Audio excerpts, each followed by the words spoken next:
को मध्य प्रदेश लिए चलते हैं। भोपाल में बुलडोजर एक्शन देखने को मिला है। अवैध अतिक्रमण पर कुछ इस तरह से कार्रवाई हुई है।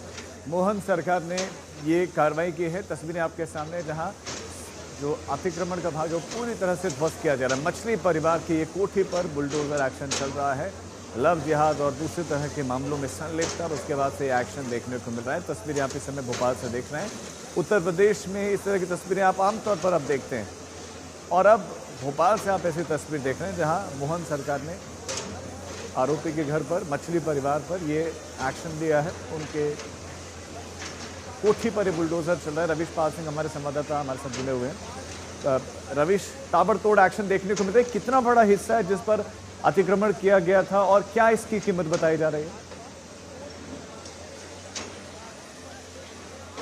जी बिल्कुल, हम आपको दिखा देते हैं तस्वीर सबसे पहले, क्योंकि अब एक्शन शुरू हो गया है। और करोड़ों रुपए की ये जो कोठी है, उसमें बताया जा रहा है कि ये करीब जो है 50 करोड़ रुपए से ज़्यादा की कीमत का ये आलीशान महल नुमा कोठी जो है ये बनाई गई थी, और ये पूरी सरकारी संपत्ति है। और ये कितनी बड़ी है इसका अंदाज़ा आप इस बात से लगा सकते हैं कि इस पूरी प्रॉपर्टी को तोड़ने के लिए 3 से ज़्यादा बुलडोजर बुलाए गए हैं, और एक एक करके ये जो 3 मंजिला कोठी आप देखिए अब कैसे, ये मतलब आज से तकरीबन 2 महीने पहले तक ये कोठी में 50 से ज़्यादा लोगों का परिवार रहता था। और ये आलीशान कोठी जो है ये मछली परिवार के रसूख का एक जीता जागता सबूत थी कि कैसे राजधानी भोपाल में मछली परिवार ने अपने रसूख का इस्तेमाल करते हुए सरकारी ज़मीन पर ये एक बड़ा अतिक्रमण किया। माना जाता है कि जो रसूख है ये स्थानीय राजनेताओं के साथ भी जुड़ा था, और इसी वजह से मछली परिवार पर आसानी से पुलिस प्रशासन हाथ नहीं डाल पाता था। लेकिन 2 महीने पहले पुलिस ने दरअसल इसकी कड़ी जुड़नी शुरू हुई। एक ड्रग तस्कर को पुलिस ने सबसे पहले पकड़ा। दरअसल मध्य प्रदेश सरकार नशे के खिलाफ एक मुहिम चला रही है, और इसी मुहिम के तहत भोपाल के पुराने इलाके में 2 ड्रग तस्करों को पुलिस ने पकड़ा। जब पुलिस ने उनसे पूछताछ की, क्योंकि उनके पास से एमडी ड्रग बरामद हुई थी, पुलिस ने जब उनसे पूछताछ की तो उसने पूछताछ के दौरान यासीन नाम के एक लड़के का नाम लिया। यासीन कौन है इसके बारे में पुलिस को उस समय तक बहुत ज़्यादा मालूम नहीं था, लेकिन पुलिस ने इसके बाद जाल बिछाया, और भोपाल के लिंक रोड पर पुलिस ने देर रात कार्रवाई करते हुए जब इन 2 तस्करों को पकड़ा था, उसके बाद यासीन को एक काले कलर की स्कॉर्पियो गाड़ी से बरामद किया। उस गाड़ी से पुलिस को एक अवैध पिस्तौल मिली, साथ ही में ड्रग मिले।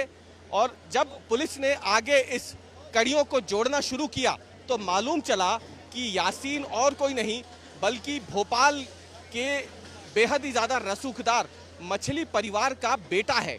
और यासीन के साथ पुलिस ने शाहवर मछली को भी पकड़ा था, जो रिश्ते में यासीन का चाचा है। और इन चाचा भतीजों की जोड़ी को जब पकड़ा गया और पुलिस ने कड़ियां जोड़नी शुरू की, तो एक एक करके राजधानी भोपाल में नशे के एक बड़े अवैध कारोबार का पूरा काला चिट्ठा क्राइम ब्रांच के सामने आ गया।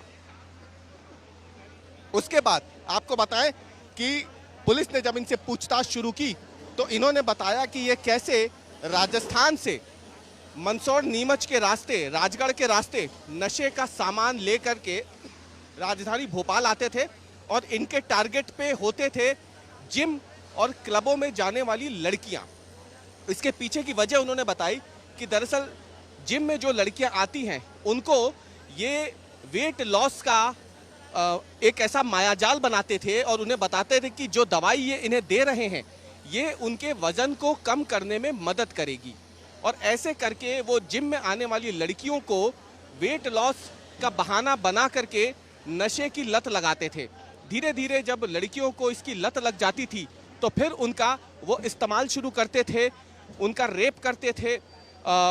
कई आपत्तिजनक वीडियो भी मिली है पुलिस को मोबाइल में, और फिर उनको ब्लैकमेल करते थे। और इसके साथ ही उन लड़कियों को ये एक तरीके से अपने ड्रग रैकेट में डिलीवरी पार्टनर के तौर पर इस्तेमाल करते थे। यानी बाद में उन्हीं लड़कियों से ड्रग तस्करी करवाई जाती थी, उनसे ड्रग डिलीवरी करवाई जाती थी। और क्योंकि लड़कियों को मालूम था कि यासीन के मोबाइल में उनकी वीडियो कैद है, और उनको खुद भी तब तक नशे की लत लग चुकी होती थी, तो वो आसानी से इस काम को करने पर राजी हो जाती थी। सिर्फ यही नहीं, इसके अलावा ये भी पाया गया कि यासीन, जो कि खुद एक पेशेवर डीजे है, जो क्लबों में जाकर डीजे बजाने का काम करता है, वो क्लबों में जो लड़कियां आती थी उन्हें डिप्रेशन दूर करने का बहाना बना करके भी ड्रग का डोज दिया करता था। और पिछले कई सालों से वो इस काम में लगा हुआ था। और पुलिस को जब मोबाइल से ये तमाम चीजें बरामद हुई तो पुलिस ने इन पे फंदा कसा और एक एक करके कई आरोपी गिरफ्तार होते गए। तब मछली परिवार का ये पूरा काला साम्राज्य है पुलिस के सामने आया। और ये जो नशे के खिलाफ मुहिम मध्य प्रदेश सरकार चला रही है, ये जो जानकारियां रवि साहब दे रहे थे हैरान कर देने वाले हैं। फिलहाल आपका शुक्रिया इस तमाम जानकारी के लिए।